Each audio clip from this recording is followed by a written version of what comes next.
This next young lady coming to the stage right here, I met her and we was sitting down at a pizza bar and she was telling me her life story. And I was like, you should talk about this on stage. And she was like, well, okay. I say, well, hey, we have somewhere at the Buckhead Diner. She said, for real? I said, yeah, it's on the side though. She thought I was playing. She didn't understand the place was really called the side door, you know? But, me too. George said, come to the side door. I said, what type of bullshit is this? Why I can't come through the front door?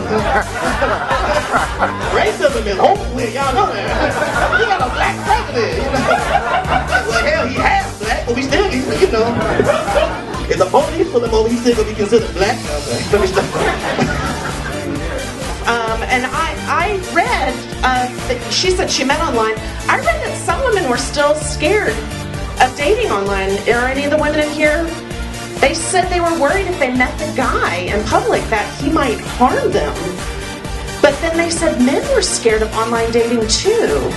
Men were scared if they meet the woman, she might be fatter than the photos she had in her profile, and then he'd have to kill her. So that is stressful.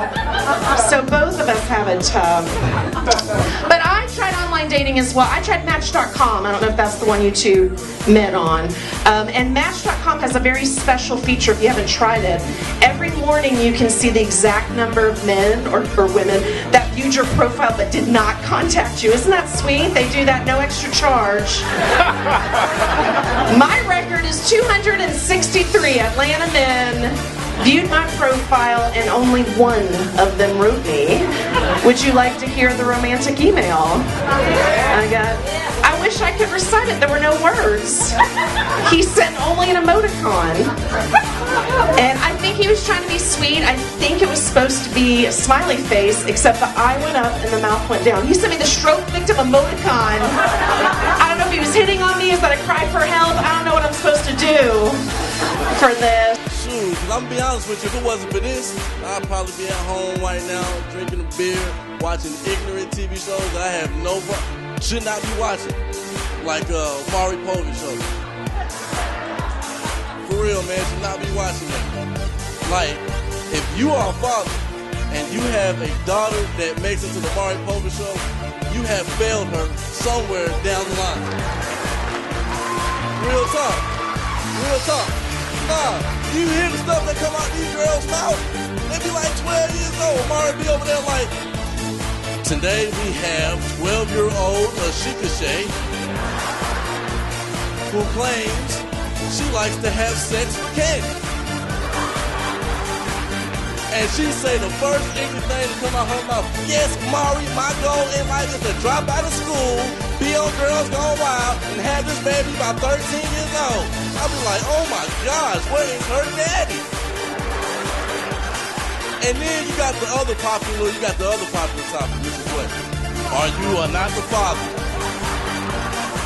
Black folks, we are so ignorant on that topic. White people get on there, they have a little class about it. You know, Tom be on there, Maury be like, Tom, we got in our results. You are not the father. Tom be hurt.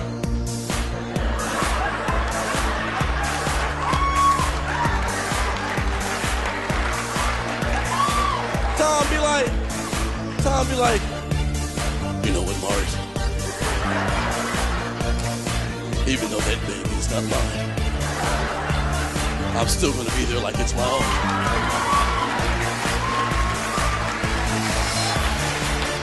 Not Jamal. Jamal acting a fool as soon as the baby pictures get up there.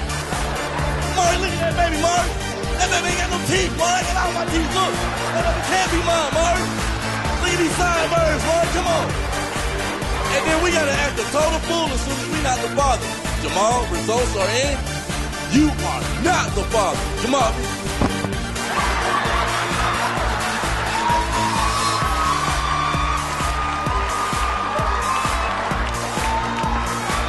My name is Yogi Sampler. I'm not very good at dating, so I go online and I look up dating tips. Like I want to be prepared for if some reason, some girl comes to my house and was like, "Hey, you want to go on a date?" I'm like, "Sure." Like, how do you know where my parents live? So I found this one quote, and it said, it was a quote by Marilyn Monroe. And she said, "If you can make a girl laugh, you can make her do anything." False. That's not true. I make girls laugh all the time, and well, they all want to play almost. It's ridiculous. But what I do now is instead I pray to God. I'm a very religious person.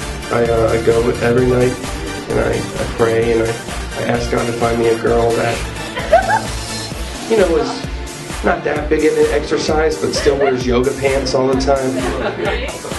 And every morning I wake up, I'm alone in my bed, I get no texts, no phone calls, but my boobs are a little bit bigger, so I feel like he's meeting me halfway. Thank you guys, I've been Connor from America. Enjoy the rest of the show. You know, so anyways, like Chris said, dealing with the ignorance, right? You know, like, I do a lot of driving in the Southeast. You know, I go through a lot of areas that I really wouldn't call minority friendly. You know, it's really scary sometimes. You know, you gotta be careful of the bad situations you might get into, right? So my way of getting out of these bad situations, like if I got pulled over by a cop or accidentally drove into a Klan rally or something like that, right? So my way of getting out of bad situations is I make sure I keep one of these in my car. So then I can be like, "Oh, sorry guys, just a little girl, no talk, chicken, and one hot story." Oh, sorry, wrong house.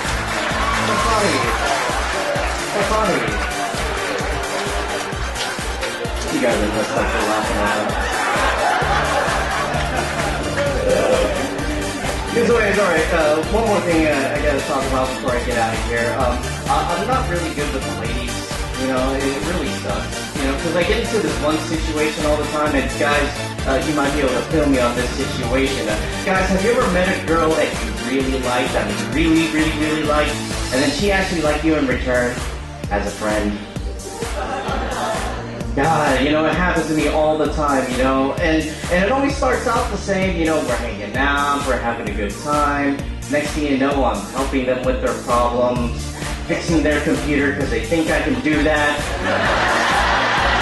helping them move, going shopping with them, and then I get that one phrase, you know, that one phrase that's like a kiss of death, you know, that one phrase where you just know you have zero chance with this girl, right? And that phrase is something along the lines of, you know, you're gonna make a girl really happy one day. Or, you know, a girl's gonna be so lucky to have you. Bitch, don't you wanna be lucky? Don't you wanna be happy? But do you hate yourself? God, it just pisses me off. You know, so ladies, do me a favor, okay? When you meet a guy that seems like a pretty cool guy, like the cute Vietnamese comedian that performed at the Comedy Fest, you know, that same comedian that works as an engineer during the day, owns a home, and has good credit. Right? Take a good look, ladies. This is what 780 looks like.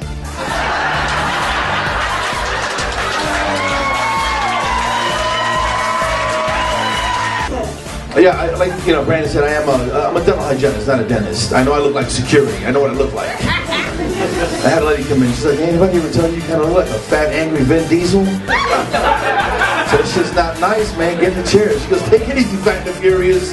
Take it easy." I was like, "Bitch, she's toothless right now. That's what happens. She's eating applesauce. That's what happens."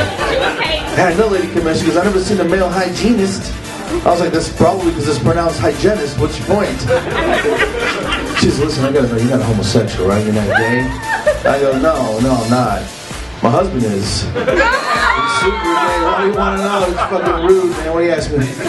Dumbass question. The craziest person I met was this old dude that works at the Verizon next door. He comes over. He's like, "Hey, Doc, I started seeing this new tenderoni, and I want to see about getting my teeth bleached."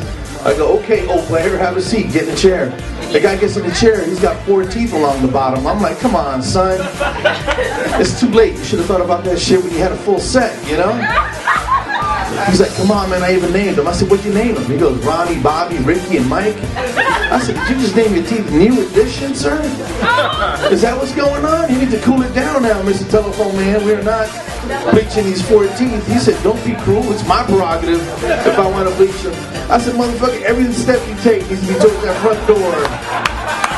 are not bleaching for the teeth. You've been hanging around Candy Girl. A little bit of love is all it takes. You didn't do it. And that girl you're bleaching your teeth for, she's probably poisoned. That's 9 songs. You guys like that shit, right?